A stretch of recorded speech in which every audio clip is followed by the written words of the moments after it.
Lord, nagpasalamat kami sa araw na ito. Nagbigyan mo kami ng magandang panahon. Bigyan mo kami ng sapat na lakas sa oras ng aming trabaho. Ipalayo mo kami sa disgrasya, kung anumang sakuna na hindi dapat mangyari sa amin. Bigyan mo po ng mga maraming blessing o project ang kumpanya ang ating mga boss. Ilan po, maraming salamat. Amen. Amen. Ulo! Oh, ulo!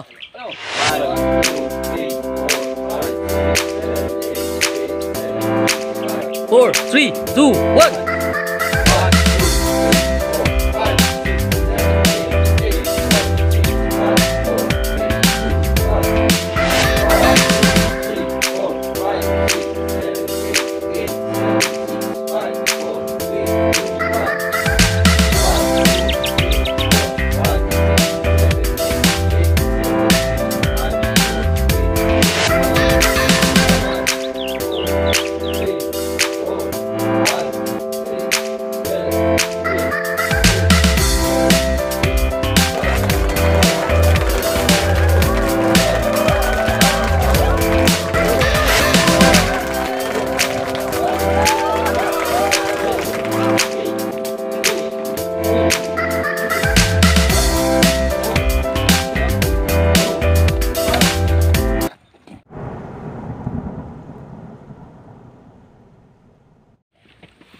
Ganito.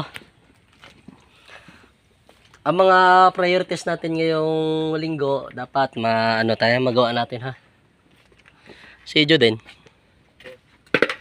Ito ka din, oh. Ito sa gitna. Ayan. Ay. Dito sa gitna. Huwag kang mahiya. Harap ka dun sa kanila. Picture daw kay Dugi. Okay, ganito. Pag wala ako dito, pag hindi kayo busy, kay Joe din kayo magtanong. Okay? Yung target natin, mabuhusan natin ngayong linggo yung ano na yan, yung flooring para malinis tayo tingnan. Okay? Kung hindi natin kaya ng isang buhusan lang, tansyahin natin ang ano natin, ang halo natin. Okay? Dapat wala tayong masayang na materyales dyan, ha. Yung iba, dapat may iniipon ng nakasako. Buhangin sa graba. Ngayon, pag dumating yung semento natin din, dito na lang sa kabilang kwarto, sa nabuhusan na lang ilagay. Okay? Yung mga skilled, dapat may natatapos kayo kada araw. Yung mga labor dyan, magtanong kayo sa leadman nyo, sa foreman nyo, o kaya sa mga skilled nyo. Pag hindi kayo nasagot ng mga skilled nyo, ibig sabihin, hindi na nila kayo ganong kailangan, magtanong kayo sa leadman nyo para magawan kayo ng paraan kung saan kayo pepesto. Hindi lang basta kayo pepesto, kailangan may natatapos din kayo. Hindi tayo pwedeng umasa lang sa mga skilled natin. Kawawa naman yung mga yan. Tulungan natin yung mga yan. Okay? Tapos,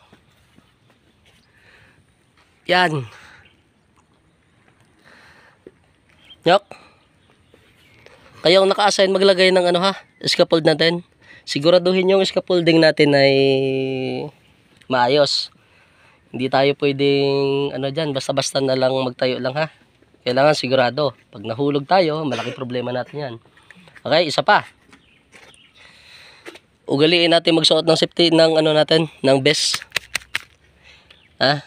Nasaan yung mga vest nyo? Diba, binigyan kayo ng ng helmet. Okay? Simula bukas, yung mga vest nyo, medyo para formal tayo tingnan. Hindi lang tayo basta construction. Kumpanya tayo. Okay? May namumuhunan sa natin, yung amo natin. Kaya dapat may natatapos tayo. Okay? Walang nasasayang na materyales. Yun lang naman ang laging malinis dapat yung natin. Yung site natin. Lalo na yung CR. Hindi lang tayo ang sumi-CR doon. Pag may pumuntang mga dito, architect dito, engineer dito, siyempre gagamit din sila ng palikuran natin. Dapat panatilihin yung malinis yon. Ganon din dito sa harap para hindi tayo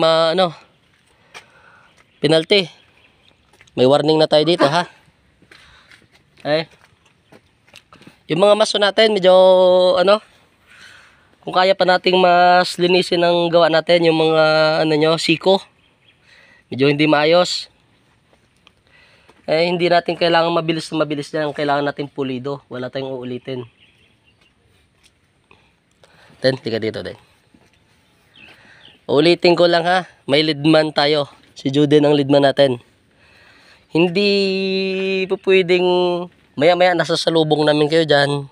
Kailangan may pwesto kayong maayos. Alam ni Juden lahat ng sistema natin. Sa kanya nakasalalay ang itatakbo ng trabaho natin. Ngayon, nasa inyo kung gagalaw kayo ng maayos. Eh, sabi ko nga sa inyo, dapat may natatapos tayo. Labor man yan o skilled. Pag medyo hindi tayo ganong busy, magtanong kayo sa kanila, pwede tayo maglinis yan. May mga tiktikin tayo dyan. Pwede kayo magsako dyan. Napakadami natin pwedeng gawin. Hindi yung paggala-gala kayo ha. Pag nagbubuhos tayo, dapat hindi tayo masyadong marami. Hindi rin tayo nakakabuelo eh. Baka magkapalit-palit lang kayo ng mga mukha. Mahirap yun, baka hindi kayo makilala. Eh, dapat marunong din kayo tumansya ng trabaho natin. May mga katanungan kaya? Mga helper? Wala? Tapos mamaya-maya, masalubong ko kayo dyan ha. Okay, yung pinapa-implement natin na batas dito sa site, kahit saan, ang paninigarilyo ha. Bawal na bawal ang sigarilyo kahit saan, basta sa oras ng trabaho. Wala akong problema kung oras ng break time, kasi oras ng break time yung pahinga nyo yun eh. Pero dapat, may ano kayo, may hindi yung kung saan-saan lang kayo naninigarilyo. Okay? Yung CR natin, yan ang ano natin, kaya kailangan dapat laging malinis. Ayoko yung may nakikitang pakalat-kalat na filter dyan. Hindi lang tayo ang tao dito. Yung mga ano natin, yung mga kalat pala natin, medyo bago tayo umuwi ng hapon, kailangan naglilinis tayo. Okay?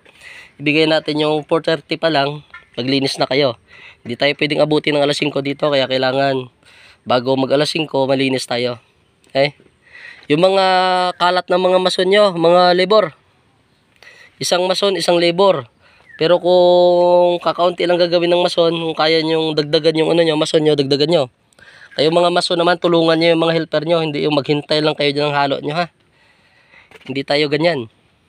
Eh, pinipilit nating ayusin ng ano natin. Hindi, wag nyong ano, gayahin yung mga ano, mga nakikita nyo dyan sa iba.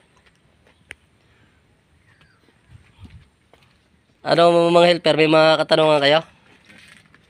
Baka may concern ng mga skill dyan. Wala. Ibig sabihin, maayos yung ano natin. Isa rin na, isa pa, papaalala ko lang. Pag hindi na gaanong busy yung mga helper nyo, pababain nyo na. Tanong nyo na sa leadman natin o kaya sa foreman kung ano pa ipapagawa para yung oras, hindi ano. Okay?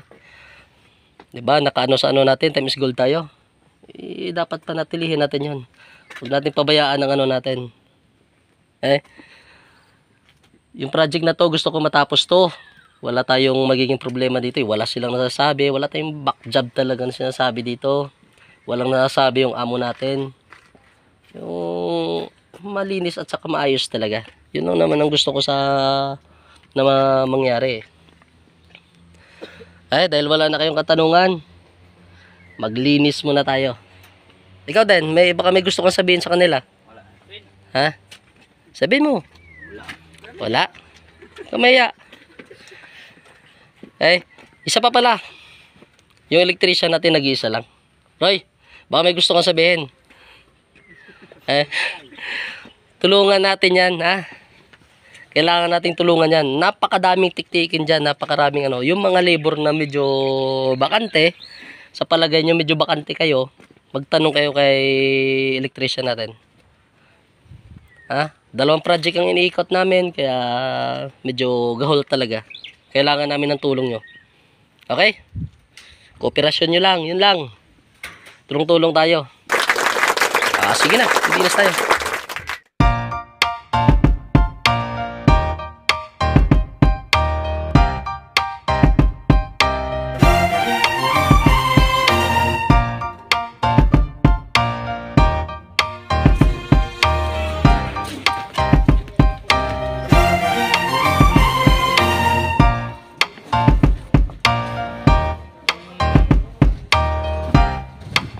Timo. Tingin mo na kay Timo. Sige. Puro kakalukuhan dyan. Mag-aalas 5 na. Baba nyo na yan.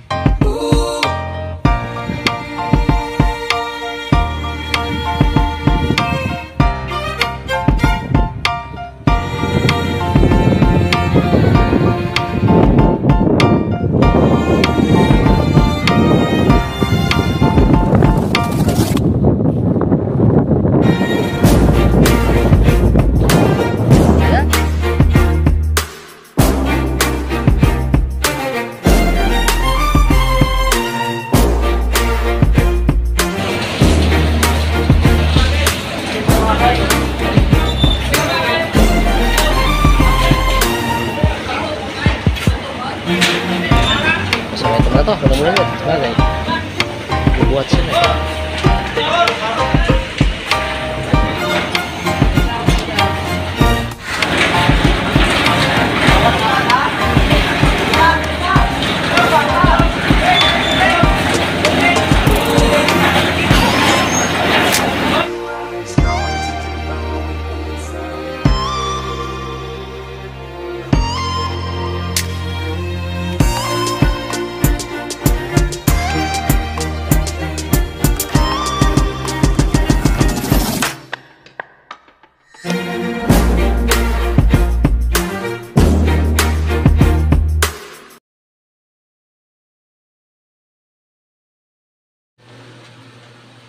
Shoutout niya pala sa mga solid supporters na Simple Pogi TV. Sa nag-request ito, shoutout sa iyo. Mga mandirigma ng Romblon. Yeah. Sila ang nag-request ito. Kaya shoutout sa inyong lahat. Shoutout niya pala sa mga mandirigma ng 8. Ating solid supporter Archie Baldovino, James Andre Manes, shoutout sa inyo. Sa ating masipag na driver Howard C. Benjo Tamayo, shoutout. Team Kapamilya, shoutout. Mga mandirigma ng Benare at Mateo, pinangungunahan ni Binyok G, Peter G. Shoutout sa iyo, Nyok. Kay Joven Deso, aka Boss Angel, shoutout din sa'yo. Isa kang alamat. Jordan Mercurio, ang aming masipag na leadman, shoutout sa'yo, pre. At shoutout din pala sa aming masipag na architect, Miss Audrey Bianca Navia, shoutout sa'yo, ma'am. Shoutout nga rin pala sa buong team Akinobos, sa mga buong ng Akinobos, sa mga staff, sa aming masipag at mababait na mga boss. Shoutout po sa inyo.